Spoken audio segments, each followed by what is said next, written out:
Hello बच्चों, कैसे हो? आपका स्वागत है त्रिपान स्टडी सेंटर में। हम जो आज करने जा रहे हैं टॉपिक जागो गाहक जागो। ठीक है, ये जो है क्लास 10th NIC बोर्ड का है, बहुत इंपॉर्टेंट चैप्टर है जागो गाहक जागो।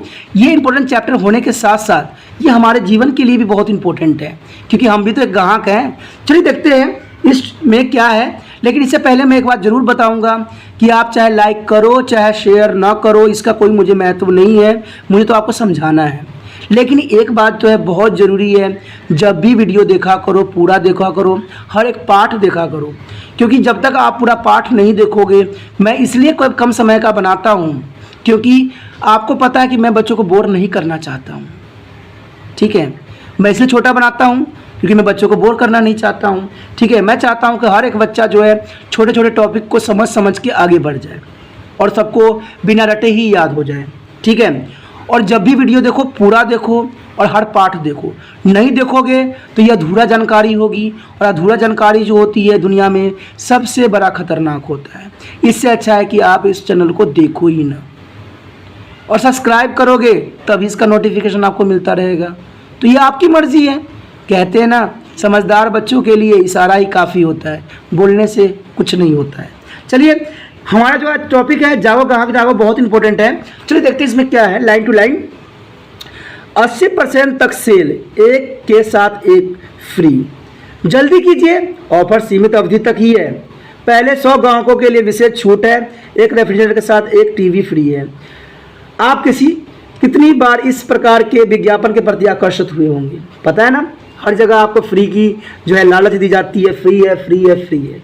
चलिए, फ्री तो हमेशा हर चीज़ रहती है। सरकार फ्री पानी करती है, बिजली करती है, ठीक है, गाड़ी बसों में यात्रा फ्री करती है, और अच्छा खासा वोटों से जीत जाती है, और अपना सरकार आम सरकार बना लेती है, और अपना जीवन को जो है आरामदायक बना लेती है। या आपको निराश हुए हो जब आप ऐसे विज्ञापन के कारण फंसे हो, तो आप में से अनेक व्यक्ति ऐसे होंगे जो दुकानदार तथा विनिर्माताओं के से विज्ञापन के कारण ठगे गए होंगे। दुकानदार ने इसका दोष आप पर ही डालते हुए कहा होगा कि आपने विज्ञापन के निर्देशों को ठीक ढंग से नहीं पढ़ा। क्यों? क्योंकि नीचे लिखा हुआ था कंडीशन अप्लाई। सारे बात जो होता है ना फ्री वो बहुत बड़े बड़े अक्षरों में लिखा रहता है, लेकिन आपने ग्राहकों से ये नहीं पूछते हो कि भाई जो तुम लिखे रहते हो कंडीशन अप्लाई, इतने छोटे छोटे वर्ड में क्यों होते हैं जो इंसान को नज़र भी नहीं पड़ता है। जो चीज़ गलत है उसको बड़े बड़े अक्षरों में लिख देते हो। अरे भाई, ऐसे लोगों को क्यों फंसा रहे हो? आप अगर कहीं आप फंस गए तो क्या होगा? आप भी तो ग्राहक हो। बेशक आपने किराना का दुकान खोल दिया है या कपड़े का खोल दिया है, लेकिन आपको चप्पल की दुकान में तो जाना ही पड़ेगा। हर चीज़ कहते हैं ना, समाज तो इसी को कहते हैं। जब आप दूसरे को ठग रहे हो तो आप भी तो एक दिन ठगाओगे। तो यही बात यहाँ पर दोस्तों आता है कि विज्ञापन देखते हैं और कहते हैं कि भाई आपने विज्ञापन ने ढंग से पढ़ा नहीं, आपने नीचे कंडीशन अप्लाई देखा नहीं, तो दूसरे को तो हम दोष दे देते हैं। लेकिन जब हम गलती करते हैं तो हम किसको दोष देते हैं? हम तो कहते हैं भाई हम तो ऐसे ही हैं। तो ऐसा ही होता है। ऐसे मामलों में क्या करेंगे? ठीक है, ऐसे मामलों में क्या करेंगे आप? क्या ऐसे में कोई आपकी मदद कर सकता है? जी हाँ, आपको कोई ना कोई तो जरूर मदद करेगा इन कहानियों में। यह एक ऐसी एजेंसी विद्यमान है जो न केवल आपकी शिकायतों को धैर्यपूर्वक सुनता है, बल्कि आपके खराब वस्तु या सेवा के वजह से क्षतिपूर्ण प्राप्त करने में सहायता भी करता है। एक ऐसी ही एजेंसी दोषपूर्ण दंड भी देती है, किंतु इसके लिए आपको जिम्मेदार उपभोक्ता बनना पड़ेगा। उदासीनता की प्रवृत्तियों को छोड़ना होगा और अपने अधिकारों और उपयोग करना होगा, और इस पाठ में हम इसी के बारे में चर्चा करेंगे। चलिए देखते हैं कि सबसे पहले तो ये बात कि उपभोक्ता होता कौन है। कौन है भाई उपभोक्ता? तो देखते हैं कौन है। अरे यहाँ तो आपको देख के भी हैरानी हो रहा है कि उपभोक्ता तो हम सारे ही हैं। आप भी उपभोक्ता हो, मैं भी हूँ, यहाँ तो सारे उपभोक्ता ही हैं, चाहे कोई भी हो, सब उपभोक्ता ही है। ये देखो, ये जो किराना की दुकान वाला था ये भी उपभोक्ता बना हुआ है, ये जो प्लास्टिक बेच रहा था वो भी उपभोक्ता है, ये देखो कपड़े की दुकान खोल रखा था वो भी एक उपभोक्ता ही बन जाता है दोस्तों। तो मैंने कहा ना, हर एक व्यक्ति उपभोक्ता है, लेकिन क्या करते हैं, हर एक व्यक्ति जो है दूसरे व्यक्ति को ठग रहा है। ठीक है, तो वो भी ठगा रहा है। तो ऐसा क्यों? अगर एक दूसरे को हम ठगना छोड़ दे तो हमारा जीवन भी अच्छा हो जाएगा। लेकिन कहते हैं लालच में कौन फंसता है? हम फंसते हैं। आप लालच में ही ना फंसो। कहो कि भाई हम फ्री में क्यों ले, हमें सामान अच्छा दो, कहानी ख़त्म करो, तुम्हारे लालच में हम क्यों आए? ठीक है, तो उपभोक्ता का मतलब होता है हर व्यक्ति उपभोक्ता है। मैंने बोला ना, हर व्यक्ति उपभोक्ता है। चाहे वो मुकेश अंबानी जी क्यों ना हो, चाहे राष्ट्रपति क्यों ना हो, सब भाई सब उपभोक्ता है, कुछ ना कुछ सबको खरीदना ही पड़ता है। अपने घर में तो उत्पादन होती नहीं हर चीज़। गुड्डी अपने परिवार के लिए सब्जी खरीदती है, वहाँ अपनी नौकरानी को उसको सेवाओं जैसे घर की सफाई, साफ सफाई का, कपड़े के धोना आदि को भुगतान करती है। वह बिजली और पानी का बिल भी जमा करती है। ठीक है, कि जितनी बार वह किसी खरीदी गई वस्तु या प्राप्त की गई सेवा के लिए भुगतान करती है, इतनी बार वह उपभोक्ता होती है। यानी जितने बार आप कुछ भी करते हो सारे उपभोक्ता ही कहलाता है। जैसा कि हमने पहले कहा है कि हम सभी ग्राहक हैं, क्योंकि हम सभी बाजार की वस्तु खरीदते हैं तथा दूसरे द्वारा प्राप्त प्रदान की गई सेवाओं का उपभोग करते हैं। सब करते हैं, हर एक करते हैं, अमीर से लेकर गरीब, गरीब से लेकर अमीर तक करते हैं। उपभोक्ता वह व्यक्ति है जो अपनी आवश्यकताओं को पूरा करने के लिए वस्तु या सेवाओं का खरीद कर प्रयोग करता है। वो सारे व्यक्ति जो होते हैं उपभोक्ता कहलाते हैं। तो आपको डाउट नहीं होगा कि उपभोक्ता कौन होता है, पता लग गया ना। उपभोक्ता संरक्षण अधिनियम जो बनाया गया था 1986 में पीरियड में उपभोक्ता के स्पष्ट रूप से 2 श्रेणियों में बांटा गया है। ठीक है, देखते हैं 2 श्रेणी कौन है। जो व्यक्ति खरीदता या प्रयोग करता हो वो पहला व्यक्ति कहलाता है 1986 के रिगार्डिंग। जो व्यक्ति प्रयोग के लिए किसी सेवा के किराए पर लेता है या उसका उपयोग करता है। ये 2 श्रेणियां जो होती हैं ये विभाजित किया गया है उपभोक्ता संरक्षण अधिनियम के रिगार्डिंग। ठीक है, अब जब आप उपभोक्ता हो तो सबसे पहली समस्या क्या आता है? उपभोक्ता के रूप में आपके सामने आने वाली सबसे पहली समस्या दोस्तों यही होता है कि आप कहीं भी दुकान में चले जाओ, जब मैं भी जाता हूं तो मैं यही देखता हूं कि वो दुकानदार जो है कुछ और रेट से कोई सामान बेच रहा है, उसी चीज़ की वो व्यक्ति जो है कुछ और रेट से बेच रहा है, वो कुछ और रेट से बेच रहा है। तो इसका क्या कारण है? इसका कारण तो होगा ना भाई, क्यों बेच रहे हो ऐसे? मेरा भी गुस्सा चढ़ जाता है ऐसे में कि भाई तुम 50 रुपये बेच रहे हो, वो वहाँ पर 40 रुपये दे रहा है, ऐसा क्यों? तो हर कोई अपना कहानी सुनाने लग जाता है कि मेरी क्वालिटी अच्छी है, मेरी वो अच्छी है, लेकिन लाते एक ही जगह से है। एक राजधानी बेसन का ही ले लो, हर जगह एक रेट ही, हर जगह अलग अलग रेट से मिलती है, लेकिन होती तो राजधानी बेसन ही है भाई। बेसन में क्या तुमने अमृत लगा दिया है क्या उसमें से कीड़े चुन के बाहर कर दिए हो? तो यही सब बात दोस्तों आती है कि सबसे पहले तो यही बात आती है कि मूल्य में विभिन्नता क्यों भाई? प्राय आपने देखा होगा कि दुकानदार आपसे वस्तु पर मुद्रित मूल्य से अधिक वसूलते हैं, ये आपने देखा होगा। लेकिन सबसे पहले बात तो आपको ये बात क्लियर हो जाना चाहिए कि जब भी जो वहाँ पर रेट प्रिंट हो रखा है वो एक्चुअली में वो प्रिंट रेट नहीं रहती है।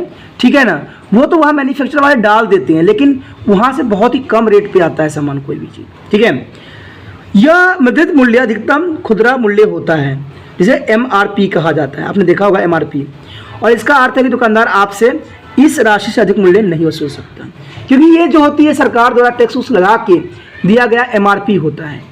ठीक है, कुछ लोग जो होते हैं अपने घर में मैन्युफैक्चर कर लेते हैं MRP के टैग और चिपका देते हैं MRP। भाई हमारा इंडिया ही तो है, हमारा देश ही तो है, यहाँ पर तो हर चीज़ होती है, अपनी मर्जी का टैग बनती है, अपनी मर्जी का टैग चिपकाया जाता है। तो ऐसा क्यों?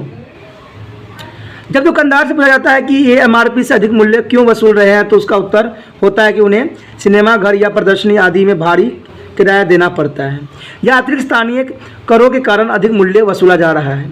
आपको इस बात की जानकारी होनी चाहिए कि MRP एक मुद्रित मूल्य में सभी प्रकार के कर पहले से सम्मिलित होते हैं। मैं अभी यही बात बता रहा था ना कि जो MRP होती है उसमें हर तरह के सरकार जो होता है मूल्य जोड़ देता है, यानी जो बना रहा है उसका भी पूरा मूल्य होता है सम्मिलित, जो खरीद रहा होता है उसका भी मुनाफा रहता है, जो बेच रहा है उसका भी मुनाफा रहता है। ठीक है, अगर फैक्ट्री से कोई बेच रहा है तो दुकानदार तक जा रहा है, सबका मुनाफा उसमें सम्मिलित होता है।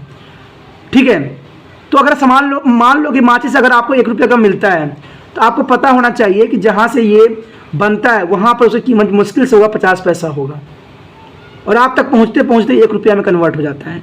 क्यों? क्योंकि इसके बीच में बहुत सारे जो हैं व्यक्ति लगे होते हैं, तो उनको भी भाई मिलना चाहिए। चलिए, कोई रोजगार कर रखा है तो कुछ तो पैसे मिलना चाहिए, लेकिन ये क्या, जहाँ पर आप 1 रुपया का सामान होता है वहाँ 50 रुपये वसूल रहे होते, ये तो भाई सही तो नहीं है ना, ये तो बहुत बड़ा गलत है, ये तो आप लूटने वाला काम कर रहे हो, डकैती कर रहे हो।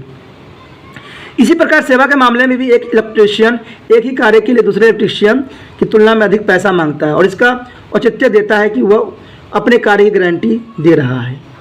अब देखिए, कोई इलेक्ट्रीशियन है, वो आपके घर में बिजली लगा दिया है, ठीक है, अब बाहर से बिजली आ रही है, ठीक है, कुछ ख़राब हो जा रहा है, इसमें गारंटी क्या है भाई? तार आपने अगर कह रहे हैं कि यहाँ पर जो है 10 एम्पेयर के सॉकेट चाहिए, यहाँ पर आपने 5 लगा दिया है, अगर आपका जो है तार पिघल जाता है, इसमें आपकी क्या गारंटी है? तार पे क्या आपने तार बनाने गए थे? पूछना था उन इलेक्ट्रिशियन से कि आप जहाँ मैन्युफैक्चर होता है तार, क्या वहाँ पर क्वालिटी देखने गए थे? तार तो क्वालिटी एक जैसी रहती है, कॉपर ही रहती है, चाहे एल्युमिनियम तो एल्युमिनियम रहती है। चार्जेस क्यों? क्योंकि आप यही कहोगे ना कि मैं तो बहुत काम समझता से करता हूँ, बहुत ही अच्छे से करता हूँ। तो अपनी अपनी सोच, इसलिए आप यह सुनिश्चित कीजिए करेंगे कि आप अच्छी गुणवत्ता वाली सेवाओं के लिए भुगतान कर रहे हैं। यदि संभव हो तो अच्छी गुणवत्ता वाली सेवाएं उपलब्ध कराने वाले व्यक्ति का पता करें कि कौन अच्छा से अच्छा जो है आपके लिए करता है। सुनिश्चित करें कि अच्छी गुणवत्ता वाले पूजों या भागों का ही प्रयोग किया जाए। व्यक्ति रूप से कार्य को निरीक्षण करें। कुछ और अन्य तरीके से विषय में सोचें जिससे आप उस सेवाओं को सुनिश्चित कर सकें। तो इन बातों पर जो है ग्राहकों को ही ध्यान देना पड़ेगा, यानी कंज्यूमर जो होता है, उपभोक्ता जो होता है, इन सब बातों पर ध्यान देना बहुत ही ज़रूरी है, नहीं तो लोग आपको बेवकूफ़ बना जाएंगे। क्या आप जानते हैं कि आप ऐसे लोगों के विरुद्ध न्यायालय में मामला दायर करवा सकते हैं? उन्हें भारी जुर्माना भी देना पड़ सकता है। हाल ही में एक सिनेमा हॉल की मालिक को 7,000 रुपये जुर्माना देना पड़ा क्योंकि वह 10 रुपये की मुद्रित कोल्ड ड्रिंक को 50 रुपये में बेच रहा था। देखिए दोस्तों, ये बात तो सच्चाई है कि हमारे पास देश में जो है ऐसे कानून बने हुए हैं, लेकिन आजकल पता ही कानून कहाँ है, कैसे है, बहुत से जो आम व्यक्ति हैं उन तक नहीं पहुँच रहा है। तो इसलिए तो मैंने ये बीड़ा उठाया है कि आपको हर एक बात जो है आप तक पहुँचाऊँ, क्योंकि 10वीं क्लास के जो बच्चे होते हैं रोज़ समझदार बनते हैं, तो अपने घर वालों को भी बताएंगे, आसपास के लोगों को भी बताएंगे, तभी जाकर तो हमारा देश आगे बढ़ेगा। उपभोक्ता के रूप में आप क्या कर सकते हैं, ये बात बहुत इंपॉर्टेंट रहता है। विभिन्न ब्रांड के उत्पादों के मूल्यों की जानकारी विभिन्न दुकानों से प्राप्त करें। आप एकत्र आंकड़े को निम्नलिखित तालिका में संयोजित करें। उत्पादों के मूल्य, गुणवत्ता मानक चिन्ह जैसे MPO, ISR, एग्नमार्क आदि की तुलनात्मक विश्लेषण करें। मानक चिन्ह उत्पादन के लिए दी जाने वाली वो चिन्ह है जो प्रयुक्त सामग्री, विनिर्माता की पद्धति, लेबलिंग, पैकिंग, बिक्री तथा कार्य निष्पादन की दृष्टि से विभिन्न मानकों को पूरा करने के लिए प्रदान किया जाता है। ठीक है, आपको पता है कि ISI मात्रक होता है या एडमार्क होती है, वो सरकार द्वारा मान्यता प्राप्त होती है कि भाई ये वस्तु जो है क्वालिटी पूर्ण है। ठीक है, इसमें कोई तरह की खराबी नहीं है, ये सरकार की तरफ से जो है ये दी जाती है। ठीक है, अपने सर्वेक्षण से पश्चात आप यह निष्कर्ष निकाल सकते हैं कि कौन सा दुकानदार बेहतर मूल्य पर अच्छी गुणवत्ता वाली वस्तु उपलब्ध करा रहा है। आप निर्णय ले सकते हैं कि आपको घर के लिए किराने का सामान किस दुकान से खरीदना है, किंतु अपनी आवश्यकताओं को निर्धारित करने के पश्चात सामान्य पद्धति का उपयोग करते हुए समय समय पर अपनी इस जानकारी को अद्यतन करें। बड़ी मात्रा में सामान खरीदने पर आप दुकानदार से मूल्य के लिए मोल भाव भी कर सकते हैं। ये आपका अधिकार हो जाता है, क्योंकि आपको मैंने पहले ही कह चुका हूँ कि सरकार जो है MRP जो है सेट करती है और इसमें सबका मुनाफा होता है। ठीक है, तो आप जो है कोई वस्तु के जो है मोल भाव करके उसको कम कर सकते हैं। दुकानदार भी प्रायः अपने निमित्त भुगताओं के लिए मूल्य कुछ कम रखते हैं। हमेशा याद रखें कि MRP से अधिक मूल्य का भुगतान न करें। ये मैंने पहले ही आपको बता चुका हूँ कि ये बात हमेशा गौर से दिमाग में रखिए कि जो MRP दिया हुआ है उसमें भी आप कम करवाने की क्षमता रखते हो, मोल भाव करो, लेकिन मूल्य से अधिक पैसा न दो, उसको उसी समय रिटर्न कर दो। चाहे वो बंदा कहता हो कि पुराना मैन्युफैक्चर है, नई मैन्युफैक्चर है, इसका कोई मान्यता नहीं मानी जाती है। यदि फिर भी कोई दुकानदार आपसे MRP से अधिक मूल्य वसूलता है तो उसे रसीद लें और शिकायत दर्ज करवा दें। ठीक है, हम लोग जो होते हैं कुछ लालच के चक्कर में क्या करते हैं, रसीद ही नहीं लेते हैं कि भाई इसमें GST लग जाएगा, ये लग जाएगा, एक्स्ट्रा पैसा चढ़ जाएगा। अगर आपको दिखता है ऐसा कुछ धोखा दिखता है तो डायरेक्ट उसको कहो भाई कि मुझे पर्ची चुपचाप निकाल के दे, आप निकलवा लो, जाके वहाँ पर उपभोक्ता अदालत में जाके दायर कर दो। आपको कोई तरह का नुकसान नहीं होगा। उस बंदे को फिर से आपको उसका 3 गुना पैसा देना पड़ जाएगा उसको। समझ रहे हो ना बात मैं क्या कहना चाह रहा हूँ। अभी जो हम कर रहे थे मूल्य पे विभिन्नता, अगला टॉपिक जो हमारा है देखिए मानकृत वस्तुओं की कमी। बाजार में कम गुणवत्ता वाली वस्तु की भरमार है। क्या आपने कभी सोचा है कि दुकानदार इन कम गुणवत्ता वाले वस्तुओं को बेहतर क्यों बताते हैं और इनकी गारंटी देने को भी तैयार रहते हैं, क्योंकि उन्हें इन कम गुणवत्ता वाले वस्तुओं पर मानक वस्तु की तुलना में अधिक कमीशन प्राप्त होती है। ठीक है, जो उनके पास खराब से खराब सामान होता है उनको तो पता है कि व्यक्ति एक बार ले जाए तो उसका प्रयोग तो करेगा ही करेगा। कभी ऐसा हुआ है कि आप सब्ज़ी लेके आए हो, सब्ज़ी कड़वी थी, आपने पूरा बना लिया है। अब बना लिया है तो अब क्या करोगे? क्या हो गया? आपका सारा चीज़ ख़त्म हो गया, ख़राब हो गया, अब क्या कर लोगे? तो वही तो होता है दुकानदारों को कि अगर घटिया माल भी सप्लाई हो जाए और व्यक्ति खाना बना लेता है, सब कुछ उसमें लगा देता है, तो फिर वो क्या करेगा? अगर गुण उसका ख़राब है फिर भी थोड़ा मोड़ा खाएगा ही, क्योंकि बर्बाद तो नहीं करेगा। आज की जो इतनी महंगाई है उसमें करने वाला कुछ भी नहीं है। लेकिन दुकानदार में क्यों ऐसा इसलिए को करते हैं क्योंकि उनमें उनका जो है कमीशन भरमार होता है, कमीशन ही कमीशन होता है। ठीक है, एक उपभोक्ता के रूप में आप क्या कर सकते हो इसके रिगार्डिंग? एक वस्तु कम से कम 6 ब्रांड पर सर्वेक्षण करें जिनमें से 3 मानक चिन्ह वाले हों और 3 ऐसे जिनके मानक चिन्ह न हो। इन वस्तुओं की तुलना करें और उनकी कीमत, क्षमता, मानक चिन्ह, उपभोक्ता की सरलता, बिक्री पश्चात, बिजली की खपत, ठीक है, गारंटी के आधार पर इनका ब्यौरा करिए। इससे आप सही चीज़ों का परख सकते हो। इसमें मानक गुणवत्ता, कम गुणवत्ता वाले उत्पादों के बीच के अंतर की जांच करें। उदाहरण के लिए आप स्वयं से पूछें कि क्या एक बिजली उपकरण की खरीदना उपयोगी होगा जो खरीद के समय सस्ता है, बिजली की अधिकतम खपत करता हो, बिक्री के पश्चात सेवा उपलब्ध न कराए, उसे साफ करना या प्रयोग करना कठिन हो, उसमें बिजली की झटके लगते हों। इन सभी प्रश्नों का उत्तर देना बहुत ज़रूरी है, क्योंकि यही चीज़ जो होती है इन सब कमीशन जुड़ी रहती है, जिसकी वजह से वो जो है व्यक्ति ऐसा चीज़ों का उपलब्ध कराती हैं।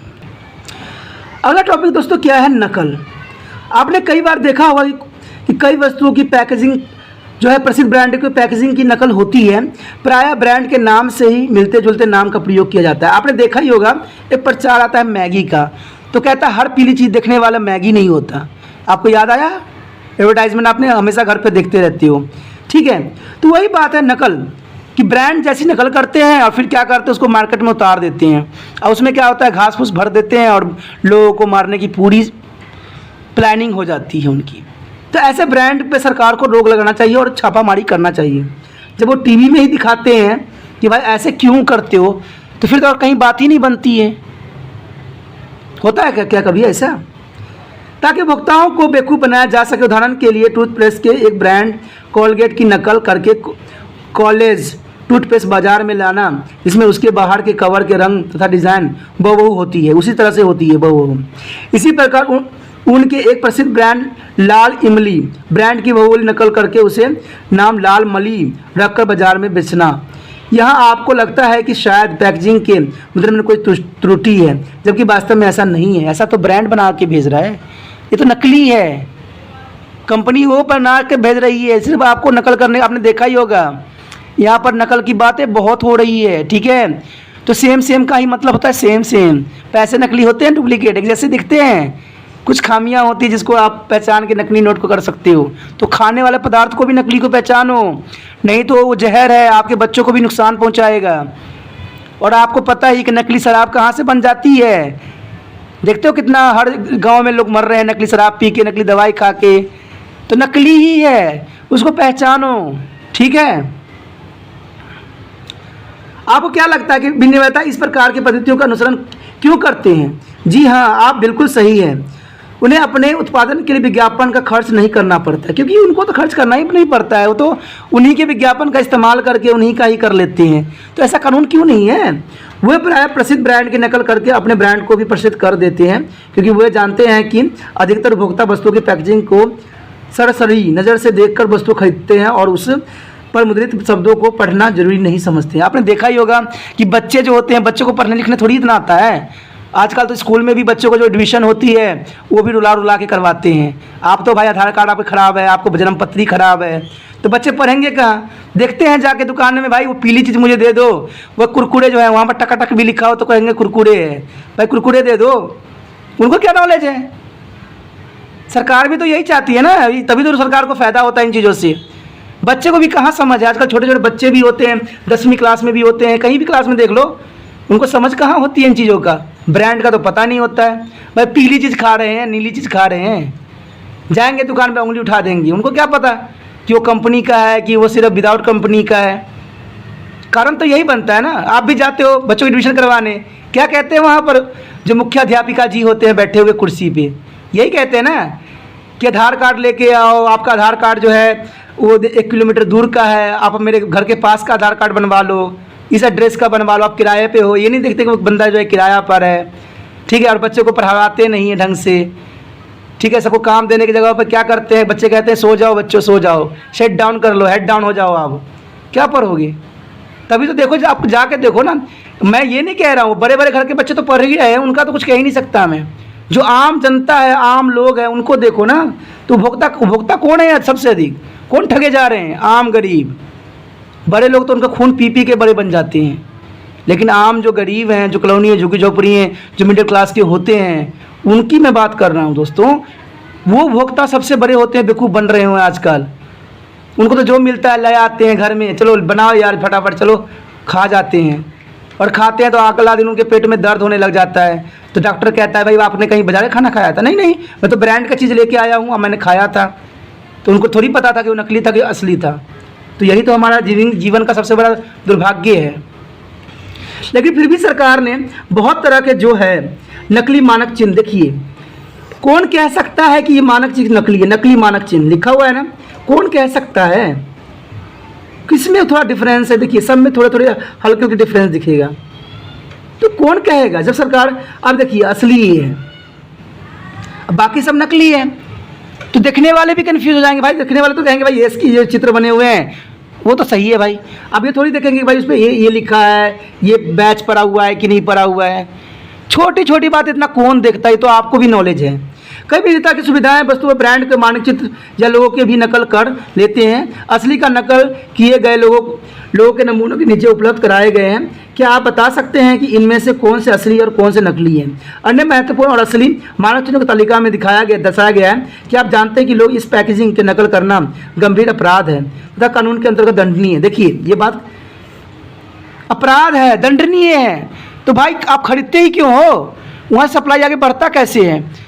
बेशकली जो है उपभोक्ता अनपढ़ है, चलिए मानता हूँ उपभोक्ता खरीदने वाला बेवकूफ़ है, लेकिन जो व्यक्ति वहाँ से खरीद के ला रहा है इतना बड़ा बड़ा अमाउंट में, उपभोक्ता को तो एक खरीदना है, वो तो भाई इतना ध्यान नहीं देगा, लेकिन जो खरीद के लेके आ रहे हैं उनको तो ध्यान देना चाहिए ना कि मानक चित्र नहीं है, उसमें गलत है, उसमें गलत पैकिंग हो रखा है, गलत नाम है, डुप्लीकेट है। तो वो भी तो मुनाफा के चक्कर में, पता है क्या होता है, जो चीज़ उनको जो ओरिजिनल होता है, जो 50 रुपया में दुकानदार को मिल रहा होता है, वो उनको पता है कितने का मिलता है, 20 रुपये का मिलता है, तो डायरेक्ट उनको 30 रुपये का फ़ायदा होता है इसमें। तो भाई वो क्यों बोलेंगे? उनको तो भाई 30 रुपये का जो है लक्ष्मी जी उनके जेब में पधारने वाले हैं, तो वो क्यों बोलेंगे? उनको क्या जाएगा? लेकिन आपकी ज़िंदगी के साथ तो खिलवाड़ हो गया ना। इसलिए कहता हूँ कि कभी बाजार में बच्चों को कुछ भी खिलाओ तो सोच समझ के खिलाओ, उस पर देखो। और मेरा विचार तो है कि बाजारी चीज़ खिलाओ ही मत। क्या भगवान ने आपको हाथ नहीं दिया है? आप बनाओ, आप तो इतने तेज हो, इतने अच्छे अच्छे बनाते हो खाने, अच्छे अच्छे बनाओ, बच्चों को खिलाओ घर में, बहुत अच्छा रहेगा, ठीक है। क्योंकि आजकल जाओगे कहाँ आप? सरकार भी नकली चीज़ों को प्रोत्साहित कर रही है। अरे भाई सरकार, फैक्ट्री तो किसने खुलवाया है? सर ऐसे तो फैक्ट्री कोई खुल नहीं जाती है, सरकार ने मान्यता दी होगी उसको, नकली को भी। अगर छुप छुप के हो रहा है तो क्या सरकार के पास पुलिस नहीं है? सरकार कहती है कि विश्व में सबसे बड़ा शक्तिशाली हम हैं, तो कहाँ है शक्ति? पहले अपने देश को शक्ति बंदों को तो बचा लो, फिर दुनिया को बताना। उपभोक्ता के रूप में आप क्या कर सकते हैं? आप ऐसे पैकेजिंग युक्त वस्तुओं को एकत्र करें जिनके पैकेजिंग चिन्ह प्रसिद्ध ब्रांड तथा मानकीकृत चिन्ह वाले उत्पादों के नकल हो। ये बात बहुत जरूरी है आप करें, या उनके नकली मानकीकृत चिन्ह हो। दोनों को ही प्रकार के उत्पादों के नकल या असली का उपयोग करें। दोनों की गुणवत्ता की जांच करें, उनके गुणों के आधार पर उन्हें निम्नलिखित तरीकों में रेटिंग प्रदान करें और उनको स्वतंत्र निर्णय लें। ठीक है दोस्तों, ये तो बहुत बड़ी प्रक्रिया हो जाती है। अगला टॉपिक जो है दोस्तों हमारा मिलावट है। मिलावट के तो बारे में आपको मैं क्या बताऊं। मिलावट का अर्थ है कि एक वस्तु में जानबूझकर या अनजान में निकृष्ट तत्वों को शामिल करते हैं। इसके महत्वपूर्ण तत्वों को निकाल लेना ताकि उनकी मात्रा को बढ़ाया जा सके। लाभ में वृद्धि के लिए ऐसा किया जाता है। आपने देखा होगा कि आपको जो दूध सप्लाई किया जाता है उसमें अधिक क्रीम नहीं निकलती है, पता ही होगा, देखिए सब पता है। यहाँ तक कि चावल या दालों में भी कंकड़ पत्थर मिल जाते हैं, पता ही है। दालों को कृत्रिम रंगों से पॉलिश कर दी जाती है ताकि वे शुद्ध और ताज़ा नजर आए। आपने देखा ही होगा, कुछ दिन पहले देखते होंगे कि चावल नकली होती थी, लोग कहते थे प्लास्टिक का चावल है। कमाल है यार, ज़िंदगी भी ऐसी भी आ गई है कि आजकल प्लास्टिक के चावल भी हम देख रहे हैं। खाने वाले कहते हैं हर एक प्लास्टिक का चावल है। कमाल है यार, हम कितने मुनाफा कमाना चाहते हैं कि आज हम प्लास्टिक के चावल लोगों को खिला रहे हैं। खिलाने वाले के तो देवता है, उनको तो पूजा करना चाहिए कि यार तुम कितने महान हो, कि चावल वाले प्लास्टिक को खिला रहे हो लोगों को। वाह, अच्छी बात है। आपने न्यूज़ में कुछ दिन पहले देखा भी होगा। हाल ही में सोने की वस्तुओं में एरियडियम स्टोरडेरियम नामक धातु की मिलावट की जाती है। क्या आप भी इनमें से आपने भोजन में मिलावट के अंश देखे हैं? देखे होंगे आप लोग। ठीक है, इसके बारे में देखते हैं। रंग, स्वाद, रूप और गंध में किसी प्रकार परिवर्तन के सचेत रहे, लेवल के ध्यानपूर्वक पढ़ें, आसानी से मानक चित्र की जांच करें, अच्छी दुकान से ही सामान खरीदें, विखंडता पंडरों जो ब्रांडों की भी ही सामान खरीदें, पैकेज और सील युक्त खाद्य पदार्थ ही खरीदें। ठीक है, साबुत अनाज तथा मसाले खरीदें तथा उन्हें घर पर पीसें, गुणवत्ता और कीमत में समझौता न करें, समय समय पर खाद्य जैसे दूध, मसाले, चीनी तथा तेल आदि की जाँच ही करें। संदेह खाद्य पदार्थ के नमूने की जांच करवाएं। ठीक है, यदि नमूना ठीक नहीं है तो उसे ब्रांड दुकान को बदल दें, इसकी सूचना संबंधित अधिकारी को दें। देखिए दोस्तों, ये सब बातें जो होती है ना, अब देखिए आजकल जो है दुनिया भागम भाग में पड़ा हुआ है, आज किसी के पास टाइम नहीं है। ठीक है, और इन बातों पे जानना और परखना बहुत ही समस्या बन जाती है लोगों के लिए। आजकल तो लोग लाते हैं दुकान से, फाड़ते हैं, फटक से पानी के अंदर डालते हैं, गर्म करते हैं, फटक से मुँह में डाल देते हैं, कुछ नहीं देखते हो। कहाँ है किसी के पास टाइम? सरकार हर चीज़ के लिए पैसा कर रही है, टैक्स लगा रही है, तरह तरह की चीज़ें टैक्स लगा रही है, लेकिन सरकार को तो कम से कम गुणवत्ता दिखना चाहिए ना कि भागम भाग दुनिया है, सरकार ही तो हमारी माँ बाप होती है, उनको तो सोचना चाहिए ना। चलिए दोस्तों, इसी के साथ जो है अगला हम टॉपिक आगे भी बढ़ाएंगे, इसके बी पार्ट में बढ़ाएंगे, लेकिन क्योंकि टाइम का जो है समय का जो घंटी है वो बता रहा है कि काफ़ी टाइम हो रहा है। ठीक है, काफ़ी टाइम हो गया है, तो हम अगले वीडियो में मिलेंगे। आपने जो तिरपाना सिटी सेंटर में रह के कुछ बातें सीखने की कोशिश की, इसके लिए धन्यवाद। और इसको जो है अपने जीवन में भी उतारिएगा कि आप बेवकूफ़ मत बनिएगा, क्योंकि आप अच्छे ग्राहक हो। ठीक है, इसी के साथ हम अगले बी पार्ट में मिलेंगे, इसी आगे के टॉपिक बढ़ाते हुए। ओके दोस्तों, अपना ध्यान रखना, बाय।